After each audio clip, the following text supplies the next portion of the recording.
Ma'at. I am Priestess Satra Nitert Kefa Abe Menaunghk. The title of this video is Believers. The reason why we're going to talk about believers is due to the fact that even before I got very strongly into my spiritual practices, my spiritual life, I always notice things about people, and when somebody would come to me and say to me, well, this is what I believe. I believe in Christianity, so I believe in Jesus the Christ. I believe in Islam, so I believe in either Muhammad or Farrakhan or Elijah Muhammad. I believe in Judaism, so this is what I study, the Torah, and I believe in this, or I believe in the Hebrew Israelites, so I believe in Moses and all these different things. And so when somebody would decide to tell me what their beliefs are, then I watch their life and how they speak, how they talk to people, how they act, their actions to things that are happening around them. And I notice that them saying that they believe is exactly that. It's because remembering that to believe into anything means that you cannot prove something exists. It is to have doubt into something because you cannot prove. To know is to have found that proof, speak that proof, and live that proof. So you have so many people that are out here that are saying that I believe this and I believe that, and they think that they're saying that they know when they really don't. And then they wonder why their lives are the way that they are. First, let me address Christianity. To say that you are a Christian, and understand what I'm saying, and I want you to listen to me. I'm not bashing religions. I'm explaining something. To say that you are a Christian, that means that you are studying to become Christ. Christ is a title. It does not belong to just one being. It can belong to anybody who can acquire it through their study, through their way of life, through their sacrifices and compromises, through them overcoming situations in their lives, understanding and living the life of calling upon the higher power of self to guide you and strengthen you, to help you to fall into the divine plan, to walk the divine plan, to stand in divine order and balance, and then also being able to understand and control your emotions, your animalistic ways, and so that it can work its purpose in your life. That is the balance. That balance of be able to be the scale, and not just ma'at, I mean the scale of in between, of being uset, that's what we call it in the Kemetic studies, or user. That middle ground that you call the Christ is the same as Haru. In my previous video, I broke down what the Christ is. That breakdown that I shared is also the meaning of being a true meaning of being a Christian. People do not understand what the Christ really did and what its purpose was and how it was to live its life. Most people who call themselves Christians are anti-Christ. They are anti-Christian because they're not living it. And when I say that to you, it's because if you could sit back and in one breath curse someone out, call them all types of names, dog them out, be mean to people, steal from people, cheat on people or cheat on things to get ahead. If you are drinking, as in drinking a lot, smoking, doing drugs, any of those things, all those things are anti-Christ, anti-Christian.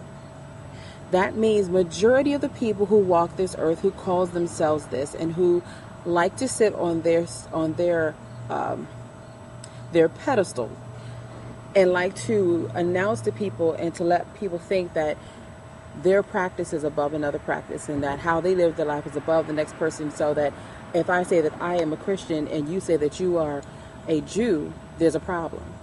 If I say that I'm a Christian and you are a Muslim, there's a problem. If I say I'm a Christian and you are a Hindu or a Buddhist or a Taoist or Kemetic, there's a problem. I have a respect for people and the systems if they are used correctly. A lot of these systems, these religions that we have out here, are truly used for divide and conquer, to control. You cannot say that that's not true, because if you stop for a moment and just think about everything that's happening with these religions, it has made it so that it's difficult for someone like me who was in Kemetic spirituality, who follows the divine laws of the One Most High, because the One Most High is spirit, not flesh. If I say to someone, especially if I'm wearing an ankh, all of a sudden I'm damned to hell. All of a sudden I am wrong and I'm a heathen and all types of things. And those who are spiritual do not speak negative of people, because it's knowing that if I speak negative of you, I'm also speaking negative of me, as well as I'm speaking negative of God. So if I put you down, I'm putting myself down, and I'm also putting God down, of that which created you. And a lot of people do not comprehend that reality. There is so much that we need to learn about what we do. If you lie to me, you're lying to you, you're lying to God. That's just it. It's very simple. If you're cheating on me, or you're cheating on life, or you're doing things to get ahead and you have to hurt people to get there. If you are a drug dealer and you decide to sell drugs because you're running low on cash, you need some funds. Okay, so let me help you to understand. For every single drug sale that you make and somebody buys that, they are suppressing and killing their spirit. They're burying the God within them to keep them, and it disconnects them. For every time that you make that sale and they do that, the accountability level that falls back on you for what you put in and what comes back to you, the law of reciprocity, it becomes very strong, because you are doing something on purpose to harm someone to get something for you so you can do what you need to do. Even if the intent is to help my family, you're not to hurt someone in order to help yourself. That's in any case, whether it's for money for a job, if it's money for selling drugs, if it's money for even selling alcohol and all these different things, especially if you see that somebody is coming into you and keep doing it and coming to you and keep doing it. We do not truly understand what accountability is. We are accountable for our actions. We are accountable for what comes out of our mouth. And if we speak ill to one person, if we say negative things to a person, that's like you're cursing someone. And if you're cursing someone, you're cursing God. You cannot say that, oh, I love God, in one breath, and then in the next call a sister a bitch, or call a brother a dog, or call somebody a whore or a gigolo, or all these different things, or say someone is ugly and say these things to them, and it's very harmful to them. It hurts them. You have to know what you're saying. You have to understand what that means when you speak to people. When people ask me questions, I use the word believe only when it is necessary to use it.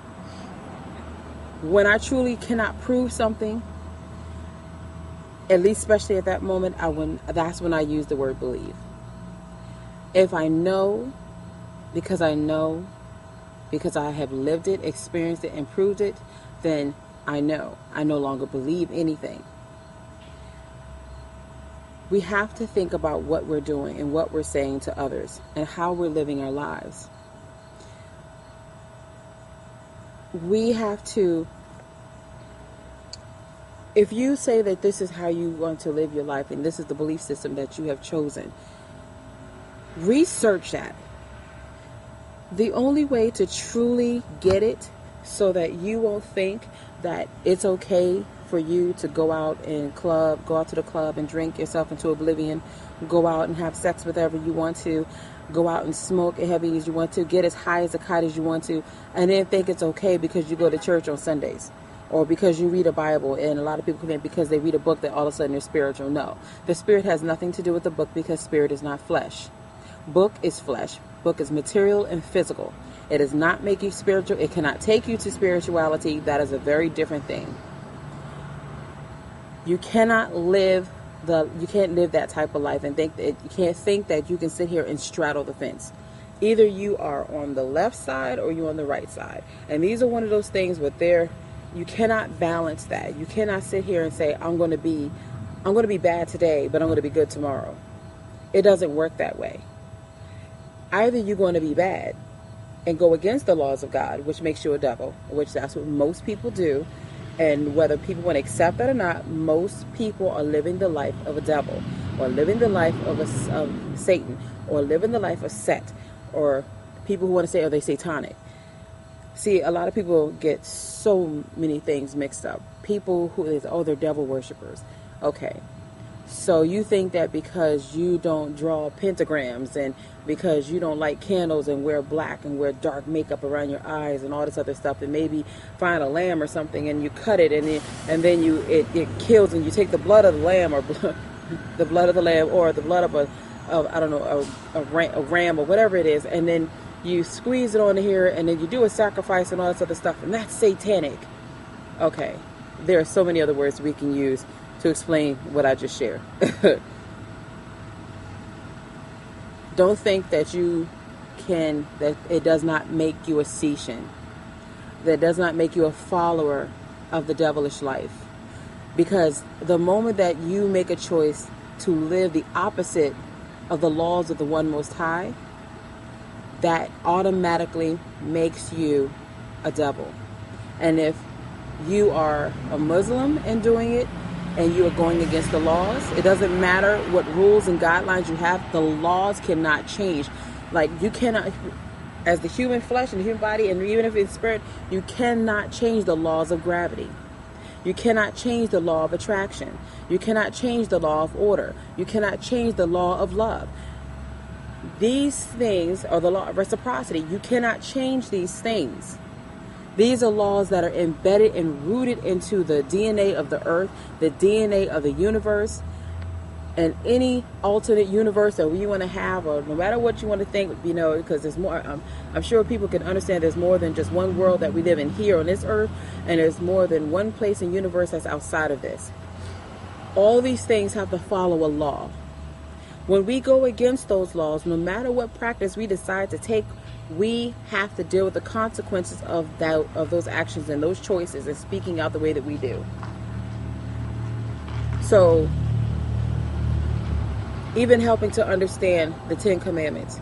In the 10 Commandments, you have, I wish I had my Bible here, because I'm not going to go through all of them, but like, thou shalt not steal, thou shalt not covet a man's wife, or thou shalt not lie. Things like that. Understand that when those are commandments, those commandments are coming from man, but it's also a way to let you know. It's like a prerequisite. I'm giving you this to tell you that you shouldn't do this, but without telling you, if you do this, this is the repercussions for that. This will follow the law of reciprocity if you don't do this. If you do this. That part is not brought into there. If people truly understand the laws, and the spiritual, mental, emotional, etherical, celestial things that happen when we make these choices, or we act out on the things that we do and say the things that we say, people would act differently. They would choose differently. They wouldn't just go around and just smoking just because they feel like they have some emotional issues. And that's the issue that I do have with a lot of the religions, because the religions don't touch on the personal issues that people go through. They don't touch on how to help you through those issues. They tell you one of the allegories of the stories in the Bible, because that's what they are. They're allegories. And all these stories that you find in any of these books, they're allegories to help you to understand about yourself. You are to replace the names that are in there with yourself, your name, so that it can help you to figure out what you need to do with your life. That is not being taught that way. So you have a lot of people who are hurting, a lot of people who are lost, a lot of people who are caught in their emotions, a lot of people in a lot of pain, and that's why people continue to think that it's okay to smoke and drink and have sex and do all these things, and then still say, oh, but I believe in God, and I believe in Jesus Christ, and I believe in Allah, and I believe in all these things. That's the problem. You only believe because you cannot prove. And it has not been proven to you, which I don't see how it's not so far, that if you do this and you're wondering why your life has gone to hell, is because of the choices that you keep making. Only you can make the choice. It doesn't matter who is sitting next to you telling you what you have to do or what you cannot do or whatever. It doesn't matter what Jimmy says. It doesn't matter what Kim says. It matters what you're going to do. It matters what your thoughts are and the intent behind what you're about to do and what you're about to say. A lot of people are not taught that. We're not taught that as children growing up. And our parents were not taught that because we're still dealing with a generational situation of programming through people who wanted to be controlling and very greedy and very selfish. And these people, we see them as Caucasian, but just so you know, not all Caucasians are like this. Not all of them. Because you do have some, and I have met them, and I grew up with some that are very nice Caucasians. But I've also grew up and have met some very not nice black people. Or any race. It's a personal choice that someone makes. Even when they're making a choice out of emotion. It's a personal choice that someone makes to decide to be a nice person, a kind person, a selfish person, an evil person. It's a choice that you make. And I want you to also understand that in beliefs, in believing in anything, if I believe that tomorrow there's going to be an earthquake, then, excuse me, I'm outside, so you're going to see me fan a lot. If I believe that there's going to be an earthquake tomorrow, and I tell 1,000 more people that there's going to be earthquake tomorrow, and those 1,000 people tell 1,000 people there's going to be earthquake tomorrow, and those 1,000 people tell another 1,000 people, as in one person out of the 1,000 tells another one person, by the time before tomorrow comes, you can have like 10,000 people who think there's going to be an earthquake tomorrow, say, I don't know, it could be somewhere, whatever. Then all that thought and all that talk and all that energy, because you are now believing into that, you're accepting it to a possibility to be true, then an earthquake will come because you're putting all your thought and energy into it. And so it will manifest. That's how your life works.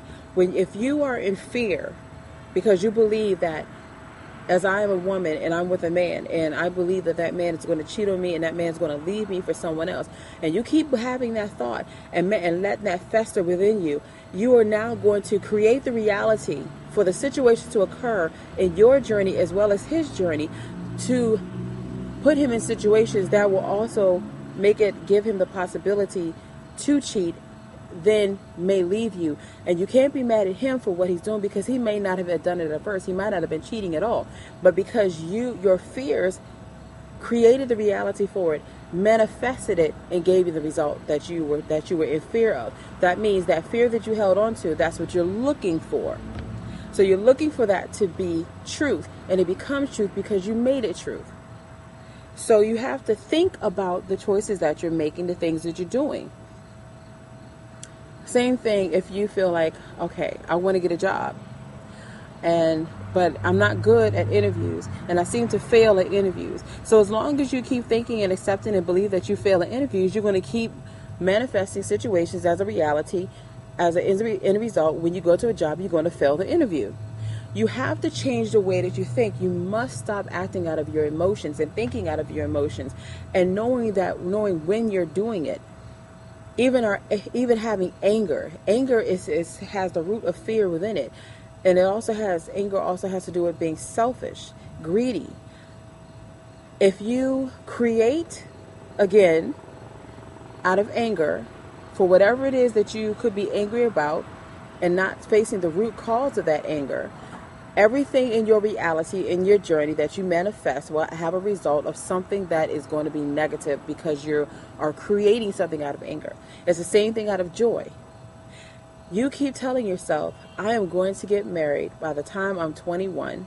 I'm going to marry a man who is going to be loving, caring, providing. We're going to have a child together. He is going to love me. I'm going to love him. And this is how it's going to be. And you accept that and you believe that. You will create the reality for it. it will manifest itself, and the end result will be exactly what you called upon. You have the power. That's one of the other things that even believing does. Even with having doubt, but with that doubt of not proving it, but it gives proof. The more you keep talking about it, the more you're putting it out there, because you're now living the life. You have to be careful, because even the quickest thought that you have, and especially if you speak it out into the world, because we hold words of power, that is exactly what you're going to get. And it's going to be difficult to change that process along the road, because you've already got the ball rolling. You have to be very strong in knowledge of your words to be able to direct that to a different direction, to restart it all over again, or start off where it is and then change the program, change the direction that you want it to go. And you can do that, but you have to know how to. Just speaking is not going to always work. So I wanted to share with that on what believing, not believing, your thought processes are, how it can manifest things, and understanding what you're doing, what you're believing in, why your life is the way that it is. Again, believing is not having proof of something. Knowing is having that proof and living it, applying what you now know. It now manifests within your being and now becomes wisdom. So many people I grew up with, I'm not going to say so many, there are people that I grew up with who believe because to them they have not, or I have not proven to them, but at the same time I cannot prove to them anything, because they choose not to talk to me or ask me questions. But as growing up, I had a very troubled childhood, very troubled teenage years, and very troubled adult years. Went through a lot of things, was very emotional, and that's why my life kept leading the way that it was, because I was living my life out of my emotions, my fears, my angers, my pain, and so on, with my joys here and there. That's why everything in my life manifested the way that it did, with the people that I met, the things that was going on in their lives, and so on. But there are times in people's lives where it changes. And if you're not changing and building and growing from there, then you're not moving forward anywhere. And I know that it's hard for people to accept who I am, accept the fact that I am Kefa. It's understanding that that's okay. And I understand that that's okay. You can believe what you want to believe, but being that the power in me of knowing will always fall higher than the belief, because I know, because I'm living the life and experience the life, and I'm doing this every day. So I don't only speak what I'm sharing with people, I live it every day. And I share this with others so they can live this every day. And it has shown itself to be effective. You have to know what you're studying. You need to research what you're deciding to believe in and to accept.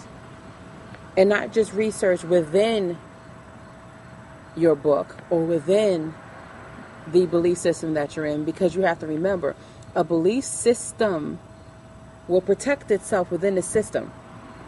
So that if anybody wants to come and ask you a question within that system, they will always have an answer by giving you an answer within the system. And to you, you would think that, oh, well, it proves itself because this is what it says. But no, it doesn't prove itself. It just means they understood and figured out the questions that people will ask, and then worded it in such a way within their system so that it will always stay within the system and stay in its little link, and it will just circle around like that. So the answers are always within each other. So if you ask a question, there's an answer.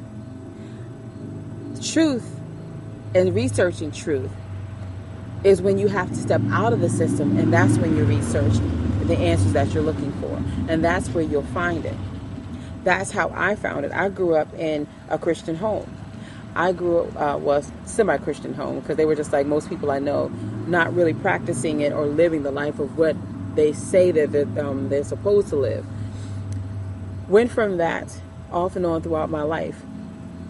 Then I started studying other religions and wanting to understand their ways and what they do. Like I have a very high respect, even though women are not place quite as a balance, but I do respect the Islamic ways. I do respect how Muslim women live their lives on certain levels. I don't completely agree with everything, but I do respect it much more than I even do with certain other religions, because certain other religions, there is really not too many boundaries. It allows too many loopholes for them to do whatever they want and think it's okay, and that there's no consequence to the things that they do and say. It's, again, no. Research. Do not just research within the belief system that you're in. You will always find yourself into the loop. You will never get yourself out of it. You will not find the truth in there. Do not take what I'm saying to you and be angry and pissed off and upset and say, oh, you don't know what you're talking about. You're just saying this because you're angry, because you were hurt and believe in these religions and so on. It's not about that. It's about the fact that I love my people. I love people, period. And I like to see them to be able to live their lives and not be in pain and suffering and think that they have to be in pain and suffering because that's their curse. That's what they're supposed to go through. Like, for instance, I just finished having a conversation with two sisters, and they were sharing with me that about women and pregnancy and the pain in pregnancy and us having cycles and how the pain in those cycles go, and that, we are destined to experience this as a negative because basically what Eve did. I want you to really think about that. Being that, first of all, the One Most High designed laws. That's what it did. Laws. Nature is a law. When we were created within that law, whether you're woman or man, we are created in a law. We are a walking law. We just don't execute the law. Think about the storyline behind that. Think about the reality in that. The One Most High is made up of a duality of masculine and feminine. It is two in one. So that is the likeness that you get because I am a feminine principle. If there was a guy here, he would be a masculine principle. We are both made out of the likeness of the One Most High.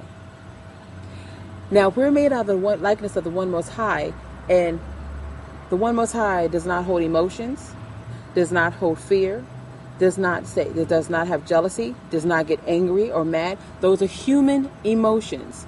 And humans want to put God into a box and turn it into human so that it would justify their choices and their ways and expressions in life, when that's not God's expressions. God created laws, and whatever we do, it falls in that law or out of that law. That's just it. If we experience pain through childbirth, there are many who do not, and that's also based off of what they know. And I'll go into that in another video about the reality of things. But it's about those things of how you think, how you live your life, what you consume, on what you may feel. But please, women, I just want you to think for just a moment. If you have a vagina, and I would hope as a woman that you do, and your vagina can open up about 10 centimeters when you're pregnant, you're about to give birth. I've had 3 children. I've been through this. Why in the world would you think that if your body opens up and you have something that is bigger than the hole that's down there, even at 10 centimeters, even though it is designed so that it can expand and contract so that it can be able to push the baby out? Hello, you are pushing out between a 3 to about 10 to 11 pound entity out of your body. Please tell me where you think that's not going to possibly hurt. Do you think that's a curse that God decided I'm just going to put on women? Because Eve bit the apple and then gave the apple to Adam. Think about what that says. I mean, come on. It's like you're reading a fairy tale to a child. Think about what is being said here. That doesn't even make sense that a loving God would put a curse when it deals in law. And for the Adam and Eve story, please research that. You can research it back to the Ish and Aish from through the Hebrews. You can even, and before that, you can date it back to the pyramid walls where a woman was giving a man a fruit, and that was her giving him the wisdom as he is going to lead. That is what that means. But because people who are left-minded thinkers do not comprehend that, so they change it and alter the way that they want to as a control mechanism. So they want women to think that they're cursed. Women, we are not cursed. We are the gift of God. We hold the universe within our being. We can give life and we can also take away life. We teach man and woman everything that they need to know. We're very highly spiritual beings and very beautiful women. We're very much in touch with the earth, the universe, the stars, the waters, everything that you could think of. Please tell me, where is there a curse in that? As for your cycle is also based on what you consume.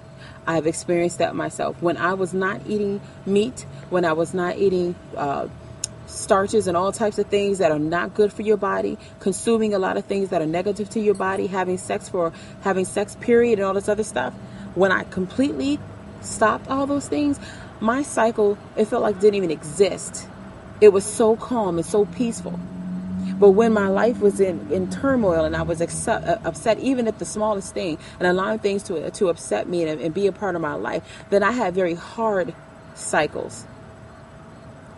So those are choices. If you don't want a harsh cycle and go through all that, as they say, what's that? I don't even have it anymore. When women go through when they get all angry and upset and all this other stuff during their cycles, that doesn't have to happen either. That's still by choice of what you've been doing the month prior. Women, this is not for a belief. This is to know you are not a curse, and we are also just not a cursed people. Know thyself. This world is run by masculine principles, and they're run by left-minded thinkers who are about division and separation. That is their design. They do not understand right-minded thinkers that are creative, and those are the ones that are more connected to the earth and the flow of things. So they have a difficult time doing that because they're more about the whole.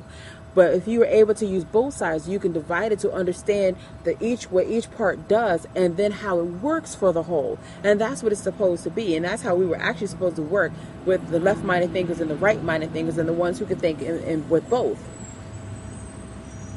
Get your mind out of thinking that you are on this pedestal, that you have the right answers because a book has told you something. It is a book.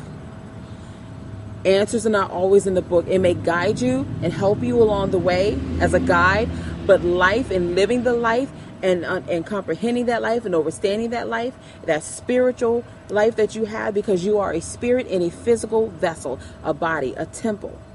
This is my earth. I have water running through my earth. I have blood running through my earth. But I'm spirit first. Because any and everything that comes here is a spirit, but it must come through a vessel that looks like this. It doesn't have to look like me. It doesn't even have to sound like me, but it has to have the body form with the skin, that flesh, the bone, the veins, the tendons, all those things. You are spirit first in a physical body. Know thyself. Do not believe in what people tell you, who you are, and what you're going to experience. What you're going to experience is your choice only. You design your life. You not even know that you're designing it. I hope that this will help you.